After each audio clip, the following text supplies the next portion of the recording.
ابن قیم رحمہ اللہ فرماتے ہیں المخلوق اذا خفته استوحشت منه وهربت منه.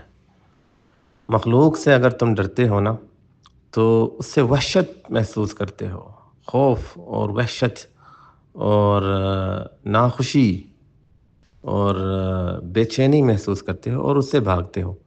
اور رب تعالی، لیکن اللہ کا معاملہ یوں ہے کہ اللہ سے اگر اذا خفتہ ہو، اگر تم اللہ سے ڈرتے ہو نا، انست به وقربت الیہ، تم اللہ سے مانوس ہو جاؤ گے اور اللہ سے قریب جاؤ گے. مخلوقات سے اگر ڈرو گے تو ان سے بھاگو گے اور ان سے بے چینی ہوگی. اللہ سے اگر ڈرو گے تو اللہ کا قرب حاصل کرو گے، اللہ سے قریب جاؤ گے، اللہ کے ساتھ مانوس ہو جاؤ گے اور اور اللہ کے قریب پہنچو گے.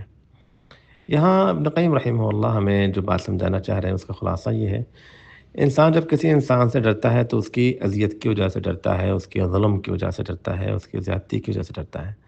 تو اس میں رزلٹ یہ ہے کہ انسان اس کے ساتھ خوش نہیں رہتا، اس سے بے چینی محسوس کرتا ہے اور اس سے نفرت محسوس کرتا ہے اور انسان اس سے بھاگنے کو دل کرتا ہے انسان کا.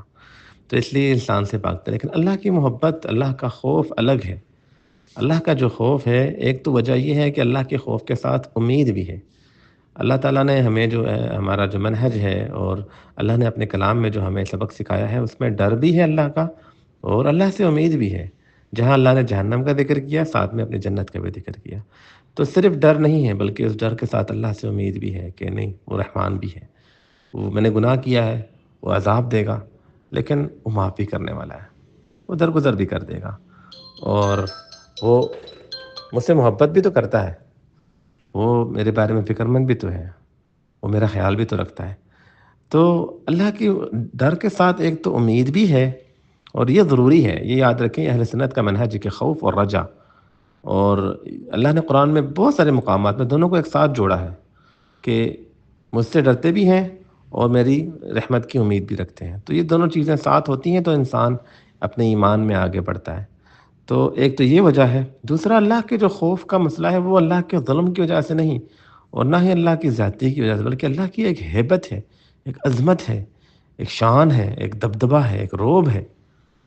تو جس کی وجہ سے انسان جو ہے نا، اس ہیبت کی وجہ سے انسان اللہ سے ڈرتا تو ہے، لیکن وہ یہ بھی جانتا ہے کہ یہ وہ شخصیت ہے، یہ وہ ذات ہے جو میرے لیے سب کچھ ہے، جس نے مجھے سب کچھ دیا ہے.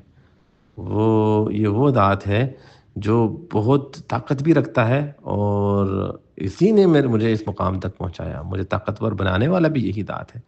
تو اللہ کی ہیبت کی وجہ سے، اللہ کی عظمت کی وجہ سے انسان ڈرتا ہے اور اس کے ساتھ جڑ کے، کیونکہ جب آپ اس سے ہیبت کھاتے ہیں تو پھر اس سے جڑتے ہیں اور جڑ کے آپ مطمئن ہوتے ہیں، خوشی محسوس کرتے ہیں کہ اب میں سیف ہوں، میں اس اللہ کے ساتھ ہوں، میں نے اس سے خود کو جوڑ دیا ہے. اب میں اس کے ہر خیر کے فیصلے میرے لیے ہوں گے، بھلائی کے فیصلے میرے حق میں ہوں گے. اور انسان جب اللہ سے ڈرتا ہے تو اللہ کی طرف بھاگتا ہے، اللہ سے نہیں بھاگتا، اللہ کی طرف دوڑتا ہے، اللہ کے قرب کو حاصل کرنے کی کوشش کرتا ہے. جس طرح دنیاوی مثال ہم لیتے ہیں، بے شک اللہ کی مثال تو ہم کسی انسان کے ساتھ نہیں دے سکتے ہیں، لیکن ایک بات کو صرف سمجھانے کے لیے، آپ کے ذہن میں ڈالنے کے لیے، ایک اولاد، ایک بچہ جو ہوتا ہے وہ جب کسی سے ڈرتا ہے تو اس سے بھاگتا ہے، اس سے متنفر ہوتا ہے، اس سے دور جاتا ہے، اس کو دیکھنا پسند نہیں کرتا. لیکن اپنے ماں باپ سے اگر وہ ڈرتا ہے پھر بھی وہ اپنے ماں باپ کی طرف ہی دوڑتا ہے، کیونکہ اسے پتہ ہے کہ ماں باپ اگر سختی بھی کرتے ہیں تو بہت بے انتہا محبت بھی کرتے ہیں. اور ماں باپ کی سختی کے بعد بھی بچے کے زبان پہ صرف ماما اور بابا، ماما اور بابا، اور انہیں کی ذکر خیر اور انہیں کی محبت دل میں ہوتی ہے. تو اللہ تعالیٰ کا معاملہ بے شک دنیا کی ساری ماؤں اور سارے باپوں سے اربوں خربوں اور بے شمار گنا زیادہ میرا اللہ محبت کرنے والی ذات ہے. اللہ تعالیٰ کا ڈر بھی ہے اور اللہ کی محبت بھی ہے، اللہ سے یقین بھی ہے اور اللہ سے امید بھی ہے. اور اس لیے جب انسان اللہ سے ڈرتا ہے تو اللہ سے جڑتا ہے، اللہ سے قریب آتا ہے، اللہ کی طرف دوڑتا ہے، نہ کہ اللہ سے دوڑتا ہے. اللہ ہمارے دلوں میں اپنی ہیبت پیدا کرے، اپنی عظمت پیدا کرے. یہ ضروری ہے. جس طرح اللہ نے سورۃ نوح میں اللہ فرماتے ہیں وما قدر اللہ حق قدری ما لکم لا ترجون للہ وقارا. نوح نے اپنے قوم سے کہا تھا ما لکم، کیا ہو گیا تمہیں، لا ترجون للہ وقارا، اللہ کا وقار، اللہ کی عظمت تمہارے دلوں میں کیوں نہیں ہے. وقد خلقکم اطوارا، وہ تو تمہیں پیدا کرنے والی ذات ہے. یو واز نتھنگ، تم کچھ بھی نہیں تھے، اس اللہ نے تمہیں بنایا. تو تم اس اللہ کا ہیبت تمہارے دلوں میں کیوں نہیں ہے. مالکم کیا ہو گیا تمہیں؟